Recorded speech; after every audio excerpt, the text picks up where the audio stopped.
Bienvenidos a nuestro canal Biblia y Teología en Solo Minutos. Yo soy Patricia Grace, doctora en Teología. Les damos la bienvenida a nuestro canal, les invitamos a que se suscriban, a que compartan con por lo menos 5 de sus familiares y amigos nuestras enseñanzas para que nos ayuden a difundir más el conocimiento de la palabra de Dios, pues recordemos que la Escritura dice que la fe viene por el oír la palabra de Dios. Estamos estudiando las 7 cartas generales del Nuevo Testamento y en esta ocasión vamos a pasar al libro de Segunda de Pedro.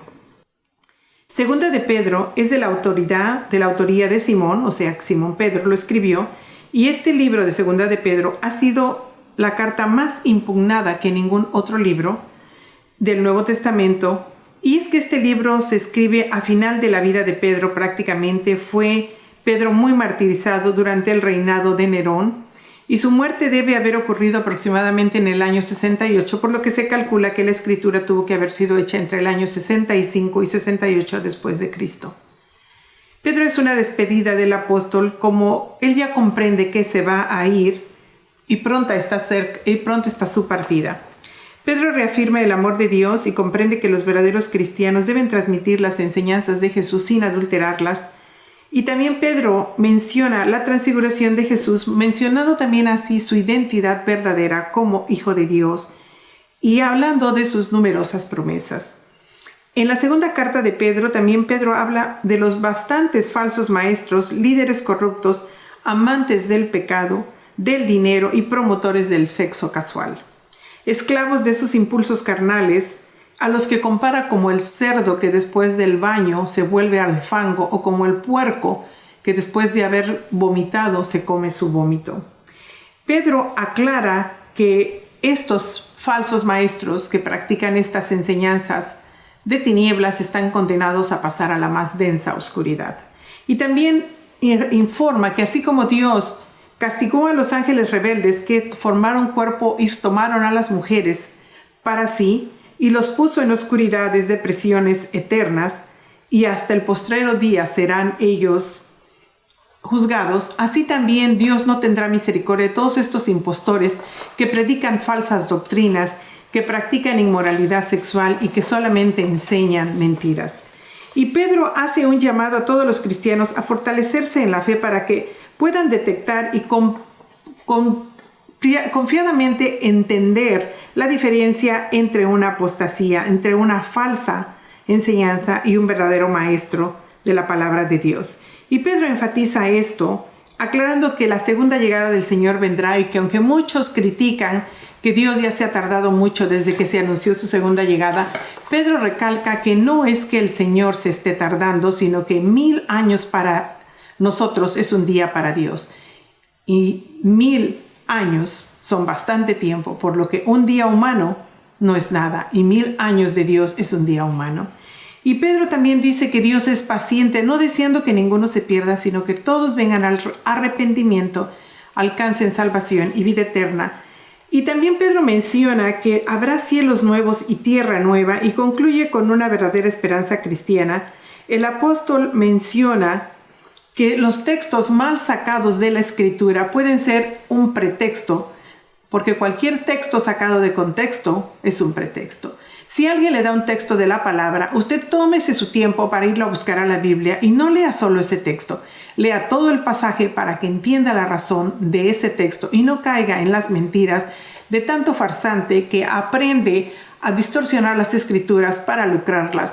Pero la palabra aquí enseña que están condenados a pasar a la más densa oscuridad, pues hacen negocio de la palabra y distorsionan la verdad y engañan a muchos. Y entre los textos destacados que tenemos de Segunda de Pedro, tenemos Segunda de Pedro 1:20, dice: entendiendo primero esto, que ninguna profecía es de interpretación personal. Aquí aclara que nadie puede tener la interpretación personal. Esta escritura es para todos.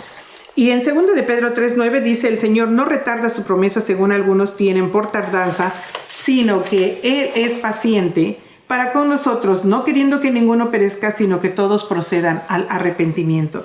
En resumen, Pedro sabía que le quedaba poco tiempo de vida y él se comunica a estas iglesias avisándoles del peligro que había de estos falsos impostores enseñando mentiras.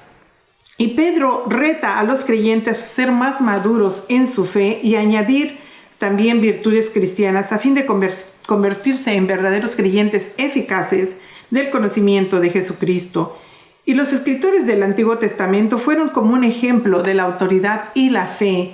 Y también Pedro desea que sean más fuertes en la fe para que puedan resistir así a los falsos maestros que ya por todos lados estaban infiltrados, como ya mencioné, y afectaban negativamente a la iglesia. Y Pedro describe que esa conducta tendrá su condenación, y también avisa de que muchos se burlan de la segunda venida del Señor, pero Pedro enseña y recalca que los cristianos, los verdaderos cristianos, esperan en esa segunda venida del Señor, que será una realidad. Y después advierte de un final, pero también los anima a crecer en gracia y conocimiento, y en la salvación posteriormente concluye con una palabra y una alabanza al Señor Jesús. Y Pedro denuncia que estos falsos maestros siempre ha habido, pues también en los tiempos antiguos de los profetas había farsantes que incluso al profeta Jeremías, uno de los más grandes profetas del Antiguo Testamento, estos farsantes lo llamaban falso. Y sin embargo, él era un verdadero profeta, por lo cual es inminente el conocimiento de la Escritura, pues de otra manera caerán en engaños de todos estos falsos maestros que solo buscan lucrar y enseñar doctrinas de demonios. Y Pedro aclara muy bien que todos los textos, incluyendo las cartas de Pablo, deben ser leídas, por lo que yo le sugiero que aunque usted tenga estos videos que le dan un conocimiento general, no pare ahí. Usted lea la Biblia completamente para que su conocimiento sea aumentado y ampliado. Y Pedro explica bien claramente que todos estos engañadores del Antiguo Testamento también hay en el Nuevo Testamento. Y es una vergüenza, ¿verdad?, que todavía sigan ellos ejerciendo sus mentiras por causa de la falta de conocimiento de la palabra. Y Pedro, a través de todas estas enseñanzas, nos recuerda que nosotros mismos en este siglo estamos viendo que en la televisión, a través de los medios de la televisión, así como los canales de difusión cibernéticos, hay charlatanes que desfilan como verdaderos líderes cristianos y que enseñan a los inmaduros, a los faltos de conocimiento, a caer en sus mentiras y a tener una falsa interpretación de la verdad de la Escritura. Y esto es muy importante, que los cristianos nacidos de nuevo tengan conocimiento, estén bien plantados en la palabra y conozcan bien la verdad, para que no caigan en estas ataduras y puedan discernir entre la verdad y la mentira. Y Pedro nos da esta misma explicación cuando él dice que todas las vidas tendrán su recompensa, amplia y generosa, de acuerdo a lo que hayan hecho, tanto en el reino de los cielos para los creyentes como los farsantes en el infierno. Y habla también que el fundamento de esto es la palabra de Dios, para que todos tengamos ese conocimiento que no nos permita ser engañados. Y esta es la conclusión del segundo libro o la segunda carta de Pedro. Este es el tercero de los 7 libros de las cartas generales del Nuevo Testamento.